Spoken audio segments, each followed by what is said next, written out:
Uh, Welcome everybody. This is the Kickoff get-together for the Theoretical Astrophysics Program Colloquia. As several of you know, I'm Dimitrios Psaltis. I'm the current chair of the TAP, and this is a position that rotates between the various departments. And what we wanted to do following the tradition of the TAP Colloquia is that we didn't do it last year, but we've been doing it the previous years, was to have a little kickoff where we all get together, we talk about what the plans for the next year are, and introduce the new members, and both in the faculty, graduate students, postdocs, everybody else, so that everybody knows what the activities in the department, in the various departments are. I'm going to say very few things because we have a group of people that are going to actually say more. And before further ado, I just would like to introduce Rosie, who is Rosie Johnson, who is the project manager of the TAP. The TAP right now is developing into a very different direction, and Rosie will tell us all about the future engagements and the future plans. Thank you very much. And thanks everyone for coming today. I kind of feel like this is a season opener, even though we're halfway through baseball season, but we're really excited to share some of the new ideas, new directions that we are looking forward to developing for TAP in the coming several years, actually. So before we do that, I just wanted to kind of look at the steering committee that is part of the governing structure for the TAP program, and introduce the idea for people that are new that we have two members from each of the departments that would be the right people to go to for any comments, suggestions, concerns, questions you have. You should go to your TAP steering committee member, and you can always email me or Dimitrios also as well. So as we get started, what I wanted to share with you is our overall vision for TAP going into the future is to develop the theoretical astrophysical capacity at the university so that we have a much more global recognition, and can put more focus on the strengths that we have here in order to attract strong faculty, students, and really kind of set ourselves at the forefront of theoretical astrophysical research. So some of the things that we needed to do in order to head in that direction was we needed to look very closely at the funding that's available for TAP, and we needed to make sure it was equally distributed across the three departments. So in doing so, we did a little bit of restructuring, and we have introduced some new staff and made sure that we have, if we don't have staff in each department, we're aiming towards that. So what I wanted to do was I wanted to introduce Edith. Is Edith here? Yeah. Oh, Edith, I'm sorry, I didn't see you in the back. So most of you know Edith. She has been instrumental in keeping the program running for several years now. So thank you, Edith, for keeping the wheels in motion on TAP for the last several years. And in our restructuring, Edith is going to take a different role, but she's going to be working at LPL, providing administrative support for faculty in LPL. So she'll still be involved with TAP, but most of the program administrative work will follow the chair, Dimitrios, to Astronomy. And in that capacity, Debbie Federico, is Debbie? Do I not see? Debbie probably stepped out because she was worried about the refreshments disappearing during our talk. I just want to make sure everybody knows Debbie. She is new to the university. Hi, Debbie. Everyone can see Debbie. So Debbie will be organizing all the colloquia, helping guests and hosts with their visits, their travel, their reimbursements, all of that. So probably a lot of you that are involved with TAP will be contacting Debbie either with receipts or questions or organizing speaker arrangements, that type of thing. Debbie will also be providing Steward theory with admin support so that all of our faculty have someone to go to with their support needs. And I would like to tell you that we have somebody in physics that we're providing that support also in physics in terms of TAP resources, but unfortunately we discovered in the last few months that TAP line kind of disappeared historically, and so we have put the process in place to bring that back into being. We want to provide a support person as well as some operational funding, but being that we're in the period of an interim provost and the process of university budgeting, that we don't have timing for that. But I just wanted to put out that it is one of our primary objectives, is to make sure that all departments have an equal amount of resources. So in addition to distributing some admin faculty across each department, we have a couple of other objectives that are going to provide the necessary infrastructure and support that we need in order to achieve the vision of greater global recognition for theory research. And these kind of take two directions. The first is that we have a couple of grants that were kind of developed collaboratively, or at least are seen as related to TAP.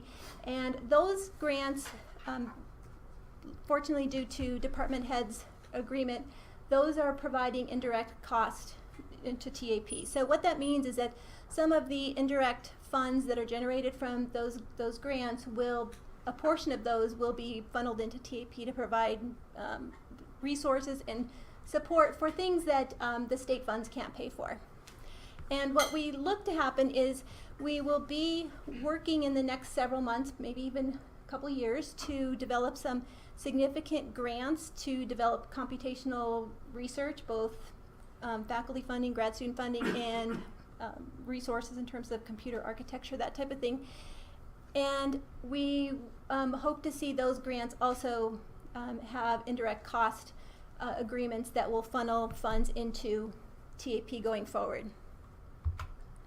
So currently TAP is funded by two state lines that go to the LPL departments and astronomy departments, and that reflects back to what I've mentioned about physics not having a funding line. To support our plans, we need to develop both a line for physics and also work towards a major externally funded grant. So I wanted to at least introduce everyone to two collaborative proposals that are in the very early stages of development, and encourage anyone who's interested in these to contact your steering committee member or the PI or the other co-Is that are going to be working on these two grants. So these are both two NSF proposals, and I'm not going to go through the science behind it because that is not my strength, but CK Chan will be the PI on both grants, and these are going to be similar grants but strategically different because there's two different funding initiatives that have different priorities. And we want to use the same team of PI and co-Is for both grants, but not develop two separate grants. So we see them being intricately related, but having separate strengths and areas of focus. So I think that the information on this slide that I would want to tell you is that we see these as both very large grant efforts, $1 to $2 million range. And the due date that we're focusing on right now is end of September. It needs to be to sponsored projects. So if anyone does have an interest or would like to get more information about these proposed projects, please contact your steering committee person or CK or myself, and I can update you on where the proposal is at. So I just wanted to recap before I pass the mic on to Gertina, or maybe Caitlin actually, and just tell you that, reiterate that our long-term plan for TAP is to just develop the global recognition of the U of A theory program. And to do that, we've developed a couple of different efforts in terms of restructuring resources. We are very focused on external funding efforts right now. The TAP website needs a significant redevelopment effort, and so we're going to be doing that in the next few months, and then also looking at strategies to keep the content very current. And then we're just going to keep focusing on the TAP activities that have been a historical part of the program. We have the colloquia schedule that we'll talk about in a few minutes. We're going to reinitiate the small grant awards, most likely in early next spring, and the Graduate Student Research Prize we'll be talking about in a few minutes. So at this point, I'm going to pass on the mic to Caitlin. All right.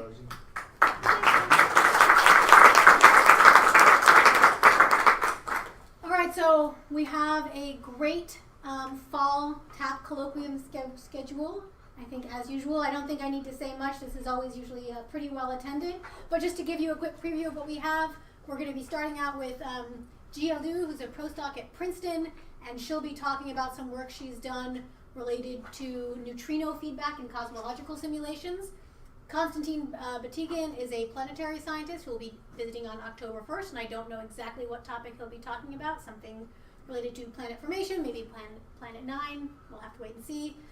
Shea Garrison Kimmel, a postdoc at Caltech, will be talking about galaxy formation and evolution. Monica Valori will be talking about, I think, black holes in galaxies. She hasn't sent an abstract yet. We have Gil Holder, who is a cosmologist, and then finally Enrico Ramirez Ruiz, who will also likely be talking about an aspect of high energy astrophysics. A reminder, we sent out in the early summer a form requesting that you give us recommendations for speakers so that our speaker list reflects what you guys are interested in.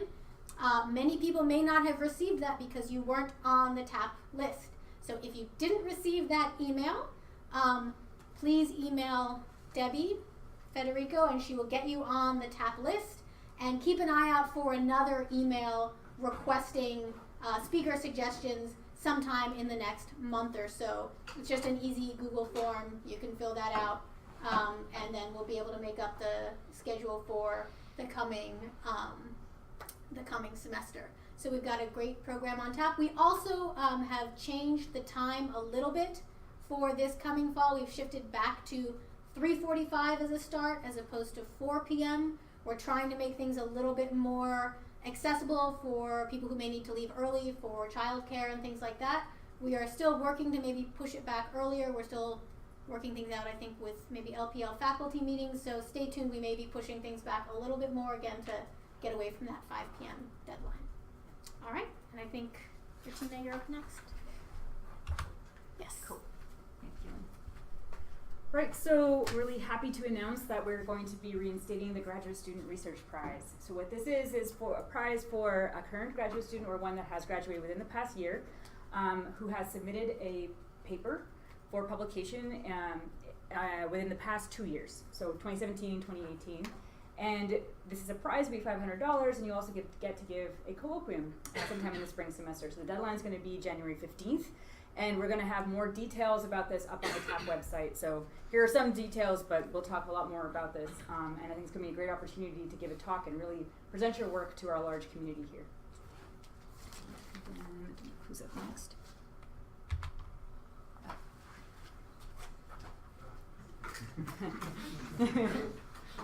So I'm been here for a year as a faculty at LPL, and so I don't want to introduce the whole list of people, but I sent out an email for people to get a chance to introduce some of their new postdocs and staff scientists and research scientists.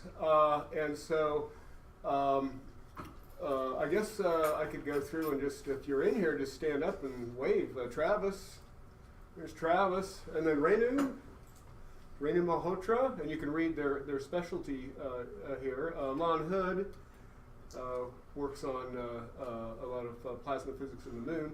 Bill Hubbard is here, I know, in the front, one of the founders of TAP. Chris Klein, new faculty at LPL, came along with me, who has a postdoc, Mihajlo Martinovic, coming in September.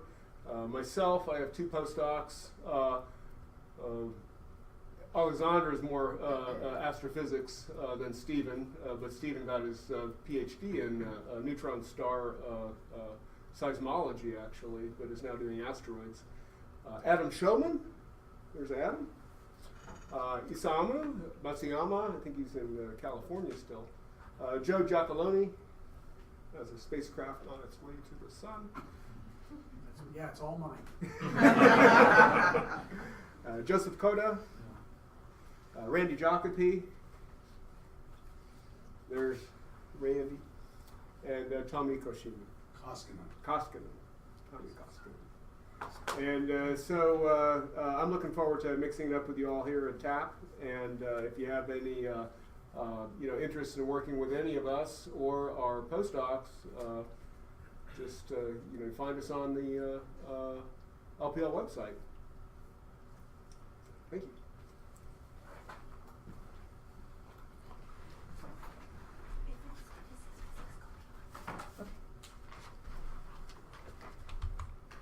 Cool. So we wanted to highlight some of the new faces in astronomy at Steward Observatory. So we have a few new faculty members. There's Peter Baruzzi, who's working on computational statistics to study links between the dark matter halo assembly, galaxy formation, and the growth of supermassive black holes. I'm not going to read everything. I'll try and read a few highlights. But we really wanted to show all the new faces so you can say hello to them if you see them in the hallways. Tim Eifler, who focuses on modeling the evolution of structures in our universe using multiple different lines of observations.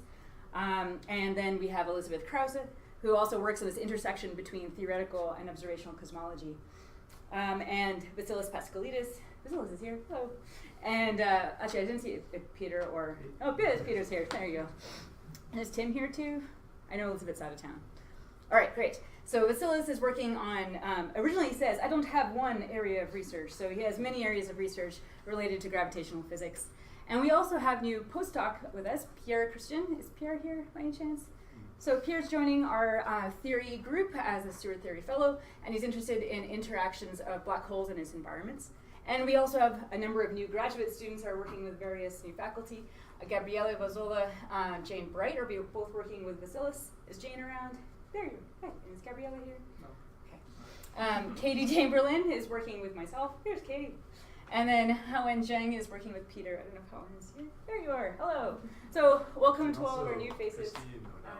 Sorry, Christine is also working. Yeah. So we're highlighting new faculty, new students who are entering within, and Christine has jumped into the theoretical side from observational astronomy. So welcome. All right, great. And should I put the new slide? Well, we had hoped to have somebody from physics join us so that we could at least We got Eduardo. know their research. Oh, Eduardo. Yes. I was told that you could not make it, so I'm actually happy to see you here. I'll just say that so I think most of these folks have been around for a while, but what I would say is this is what we all work on, and if you're interested in any of these things and you don't know who the person on the left is, then definitely just come and ask me, and I'll be happy to point you in the right person. And I'm this person, so that's happy to. Yes, Bill. I just wanted to mention that Elizabeth Krause is also in physics. It's a split appointment. So Absolutely. Thank you. credit for her too. So yeah, I think that's really all there is to say about that. We've all been here for a while. So you saw that there is different departments, new people, old people, what is it? New fish, old fish, big fish, blue fish, whatever it is. And the TAP is a very big program, as I hope you all noticed. We do a lot of things, and the whole idea is that we're going to try to do the best that we've had with Canon. And with Renew running the TAP for many years, we've been trying to do the same, to engage as many people in cross-departmental interactions and collaborations. So there's not much more we wanted to do today. We just want to, can go out, enjoy the refreshments, talk to each other, hopefully you've seen some new faces, try to mingle, try to start new ways of going on, and let's enjoy the next whole year with TAP. Thank you, everybody.